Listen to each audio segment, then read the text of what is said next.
Hi there, Vin Rogers Jr. once again. Pay attention, learn. We ask questions later. But enough of this, let's get right down to it. I read two articles that I thought at first were not connected, but then I began to realize, yes, they were. It had to do with a, excuse me, a Monsignor Kevin McAuliffe. He's a resident of Las Vegas, Nevada, and he's in the pokey now because he embezzled $650,000 from the Catholic Church. Hold that thought.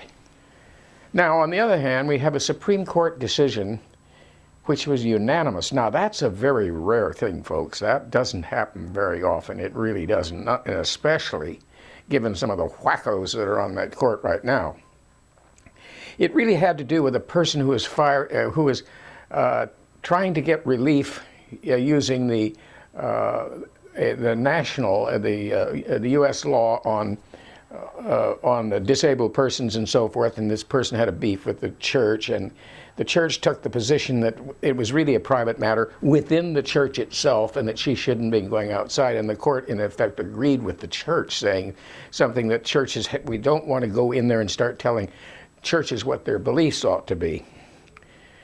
Well, I was very distressed by this opinion because, I mean, first of all, let me clear it up by saying the justices aren't saying that you can commit murder and that that's an internal matter of the church and there's, and that there's no relief for that, there's no criminal prosecution. No, not exactly what they're saying. They're saying, so there is this kind of a borderline matter, but what concerns me is the matter of the money.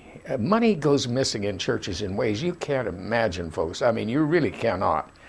It's a license to steal. There's a lot of licenses to steal. I mean, you can become a lawyer, for example, and those that aren't in Washington, D.C. or in Wall Street, where they come from Harvard and Yale, giving up the, in olden days, they might have gone into the Peace Corps or something like that. Oh, no, they go to work for Goldman Sachs and so forth and become kleptocrats.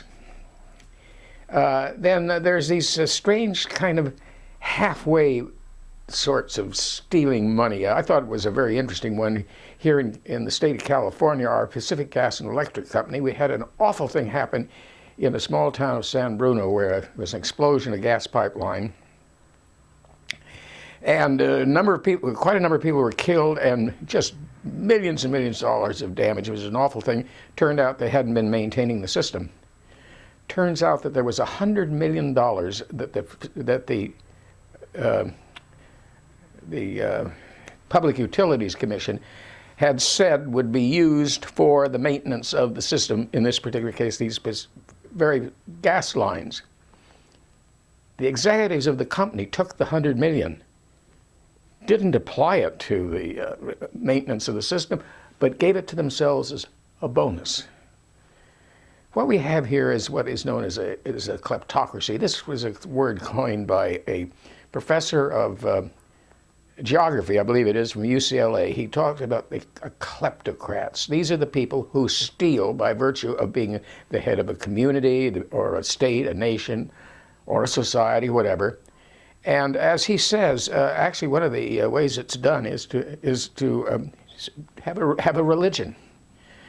Well, we have a sort of a religion of economic nonsense now, which permits people, as I say, the lawyers and these financiers. I've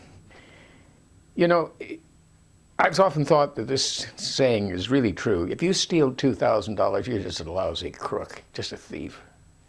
If you steal, say, $200,000, you're an embezzler. If you steal $20 million, you're a financier. That's what's meant by this kind of kleptocracy. So I'm going to give you some examples within the Catholic Church that I think are particularly egregious. And so I thought to make it kind of a random thing, but at the same time, going from small to large, I thought I'd take a father and a Monsignor and a bishop and an archbishop. We just go down the line on those and take some rather interesting characters here. Give you an idea how you operate within the Catholic Church. The case of Reverend Martin Greenlaw is instructive. He was a father who He was at a church on the peninsula. That's the area south of San Francisco. And, excuse me.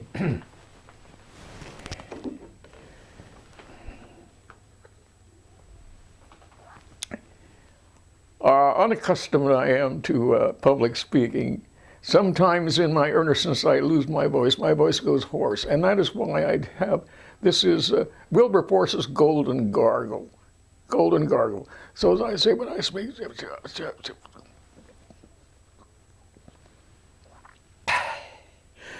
Wilberforce's Golden Gargle.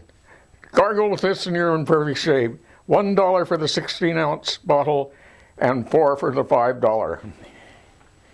Yes. Well, I am having a problem with the voice, but I'm determined to get through this thing. Reverend Martin Greenlaw. He's on the peninsula, and the finances of his parish just collapse the moment he arrives. Parishioners are up in arms. Something is very wrong here. They go to the archdiocesan headquarters here in San Francisco. Oh, go away. We bought these things. Nothing wrong. Don't be foolish. They keep complaining. So the Reverend Greenlaw is transferred from the peninsula into the heart of San Francisco in Noe Valley at a church called St. Paul's, which is a rock-solid family kind of church, parish. Excellent finances once again. Boom, they just collapse. And they go down and complain, and once again, no, we audit these things carefully. You have nothing to worry about. Well, what really got them going was the fact there was a bingo game that they played, and I think it was once a week or once a month, whatever. But the point was that it would always make about $1,000 every time it was played for the parish.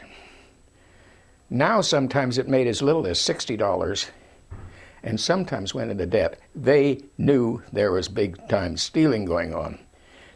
Go down once more to the archdiocese, complain about, you're trying to start a scandal against the Catholic Church. That's what you're trying to do. You're calumniating this father. He's an honest man. There isn't a penny missing. We know we have complete control of these things. Well, now in addition to the duties that this Greenlaw has in this St. Paul's, he's brought into the archdiocesan headquarters and he's put in charge of the propagation of the faith. Used to be called the Inquisition. But he's in charge of the local branch of it. And there's all kinds of money being raised, and it's a $1 million revolving fund. So that any time money is taken out of the fund, it's replaced by a fresh amount from the outside. So that this revolving, it's always $1 million. Why in the world would they have put this man in charge of that fund? They had to know he was stealing. The archbishop at the time was a guy by the name of Quinn. He was having a bad time, poor Quinn. He finally retired. He was still in his early 60s. He petitioned Rome to get out. He was making all these payoffs for the pedophile priests, and of course here's this Greenlaw matter and everything. But nothing seemed to happen until something really remarkable happened. They were called to the police were called to a house out in the Sunset District of San Francisco, and there they found a home where the Reverend Greenlaw was beaten half to death. He apparently paid for homosexual sex from, I don't know, probably hustlers, whatever, but anyway, they just beat the Jesus out of the guy. He's lucky to be alive. Well, that opened up the whole thing, because here he has this house completely furnished with expensive furniture, state-of-the-art TV, state-of-the-art hi-fi, 33 credit cards. I don't think the Archbishop even had 33 credit cards, for crying out loud, but he did. 33 credit cards. His liquor bill alone was discovered to be over $400 a month. Pretty hard to hide this stuff. Not only did he own this home in the Sunset District, he didn't even live in the parish house next to the church. In fact, he even owned a home over in Oakland where he kept his aged and invalid mother. So the church, even at this point, we're still saying to the press, there's not a penny missing. not a penny missing, which was, of course, outrageous. Well, the auditors come in. They settled on a sum of $250,000, but of course it was probably so much more than that. But at least they could settle on some sort of a sum, and that was it. Excuse me. So, as the auditors are looking over the books of the propagation of the faith, the next question is, who was in charge of the funds before Reverend Greenlaw? And the answer comes, it was a Monsignor Patrick O'Shea. Now, Patrick O'Shea had for years been rumors about his activities with boys, though nothing was ever done. This whole thing blew up. Lawsuits were brought against the Catholic Church. Boys had been taken up into the Lake Country in Northern California, where Reverend O'Shea, or Monsignor O'Shea, had a trailer home. He'd get these boys drunk. They're 13, 14 years old, get them falling down drunk on port wine and have his jollies. He, too, owned a home, but this one was down in Palm Desert. Swimming pool, all the rest of it. Even the maintenance of the swimming pool was being paid by the Catholic Church. He went to prison. Greenlaw did not. He was put on a sort of a house arrest thing, and on the theory that he could better able to, to repay the debt. And in the case of O'Shea, he did go to prison, and I think on the embezzlement. So we have a father and a Monsignor. Now let's go up to a bishop. A bishop. There's a diocese in California. Its diocesan headquarters are in Santa Rosa, California. That's 40, 50 miles above San Francisco, for those of you that like to look at maps. Anyway, there's a bishop there. His name is Pat Zeman. Well liked. Tough job. Not many people in his diocese. It starts at about Santa Rosa, or maybe a little bit south of it, and goes all the way up to the Oregon border. So there aren't really many parishioners. It's just this enormous distance that you've got to cover to do the duty of the thing. And this Bishop Zeman, Pat Zeman, was very, very popular. Everybody referred to him as Bishop Pat. You don't have to be formal with this guy. And everything seemed to be running smooth, but there was one odd thing about it. He had gotten a young man by the name of Jorge Salas, whom the bishop was a protege of the bishop. And the bishop was grooming this guy to become a priest, not to go to regular seminary. No, the bishop himself would handle the religious instruction. And he also asked a nun, who was a very popular nun in the area, her name is Jane Kelly, would Sister Jane be kind enough to help Jorge here get the ropes of the society of Northern California, the people, and so forth. She found it a very strange request. And almost the moment she met this Jorge Salas, she said, I realized the guy was just a con man. Well, right she was, because later on it was disclosed that he was a native of Costa Rica, and he'd been in seminaries in Costa Rica, Honduras, and in Mexico. He'd been kicked out of every single one for falsehoods, phony applications, for being in possession of condoms, of pretending to be a priest and collecting fees for religious services when he wasn't a priest. And this guy, here he is, and he's being mentored by the bishop. Well, after 18 months, Jorge Salas is now Father Salas. Father Salas.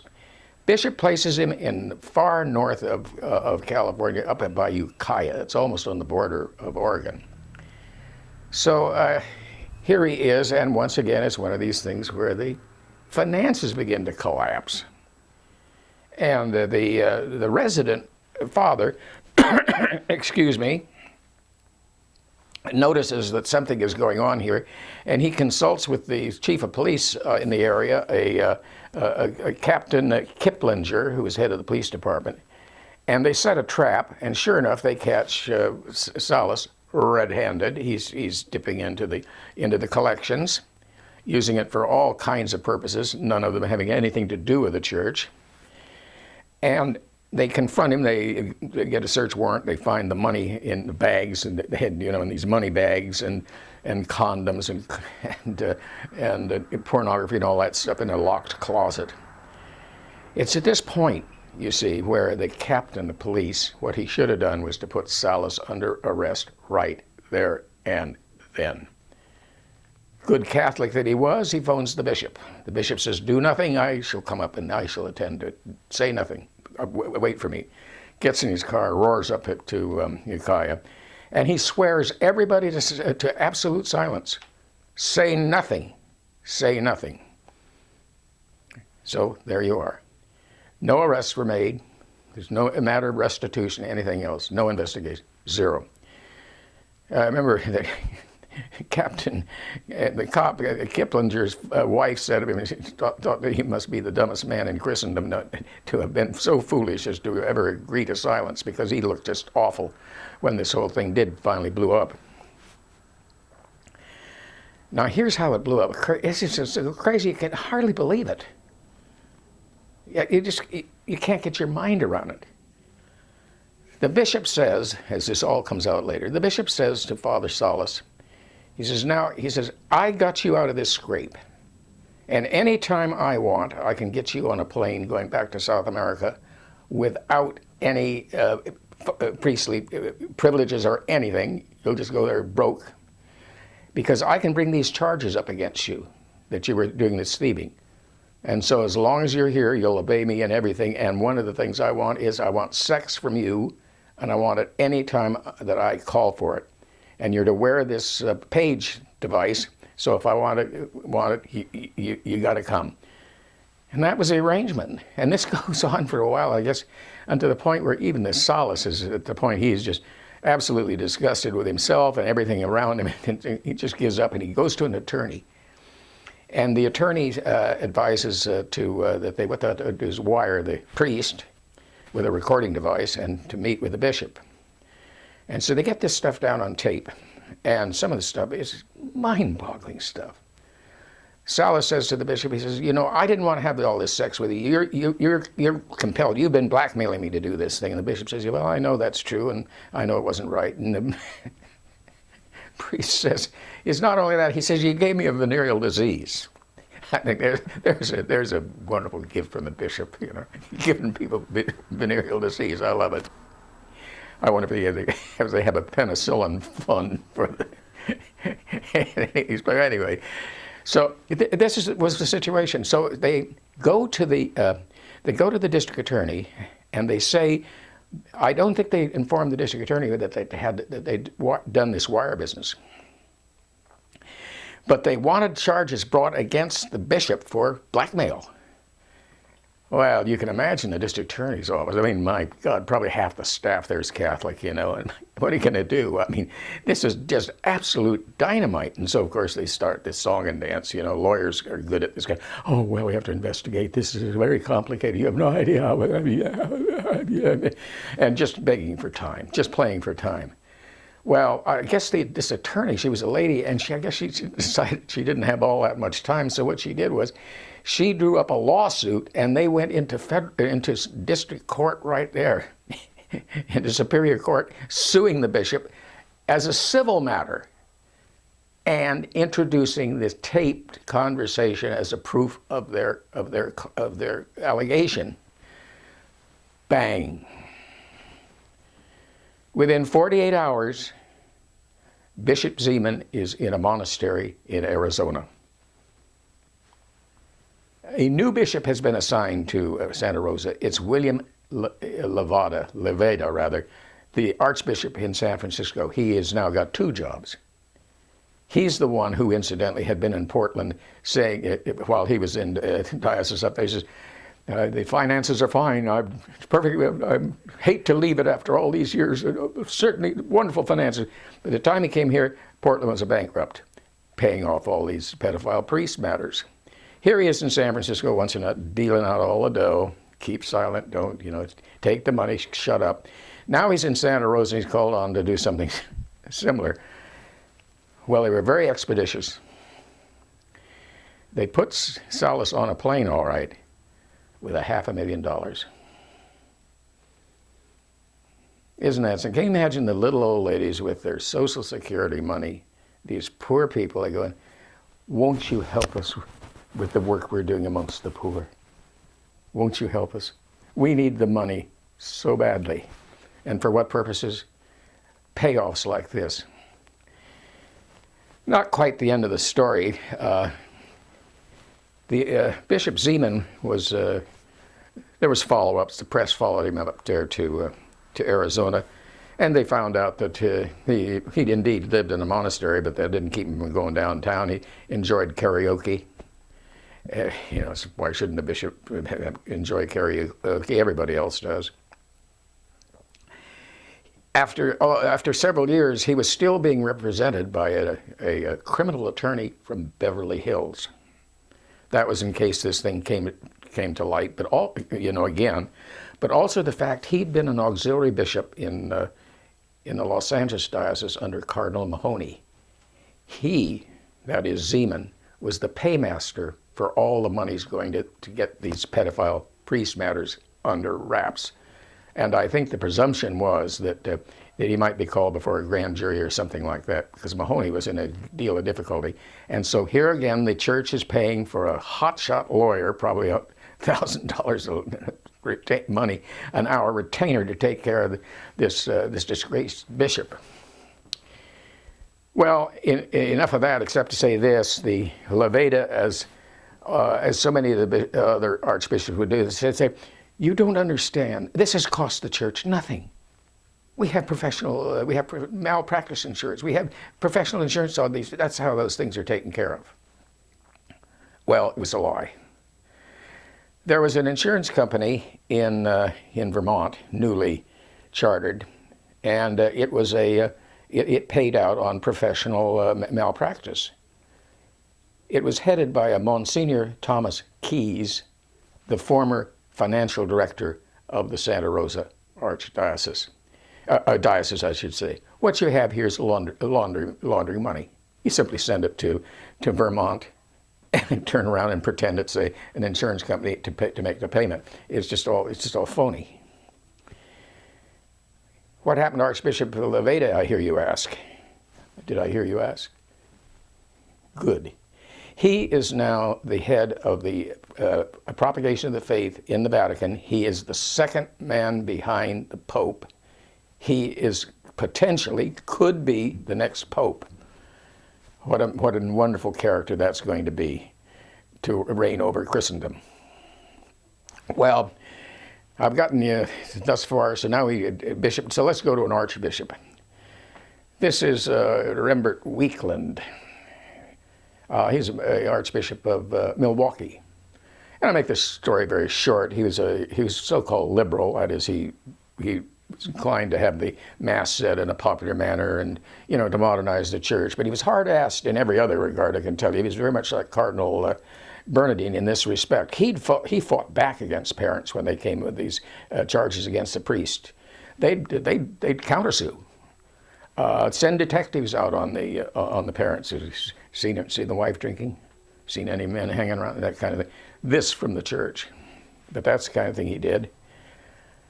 His big secret was a man by the name of Paul Marcoux. Paul Marcoux was apparently a student, I guess may have had some pretense of going to seminary, I'm not quite sure, but he was Bishop Weekland's, Archbishop Weekland's paramour. He was his playboy. And after so many years that broke up, but I guess Paul Marcoux saw an opportunity to make a little bit of money here, and so he walked away with $450,000 of church money to buy his silence. And it came out, about, I guess, 8 or 9 years ago, when Paul Marcoux went on to television, I think it was on the Good Morning America show, to tell about this thing, about this $450,000 that had been paid for his silence. Well, the Archbishop said that he went through a rigmarole. He said, well, first of all, I paid back the money. Not true. He paid $150,000 of it back, but he didn't pay the entire amount. He didn't have it, and it would take him a long time to get it. But I guess he was working in that. And he said he would have confessed to it, But he was silenced by a confidentiality clause that he'd worked out with Paul Marcoux. Well, that was a lie. The confidential clause was for the purpose of keeping Mr. Marcoux silent, not the bishop, not the archbishop. So it was all a mass of lies. So you know what I say to myself? Here you have public utilities that are robbing the public.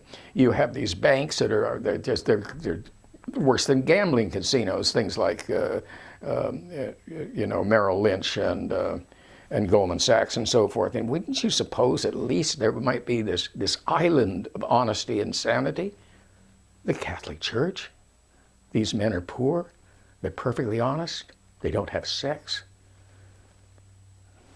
How sad. Welcome to the Kleptocracy.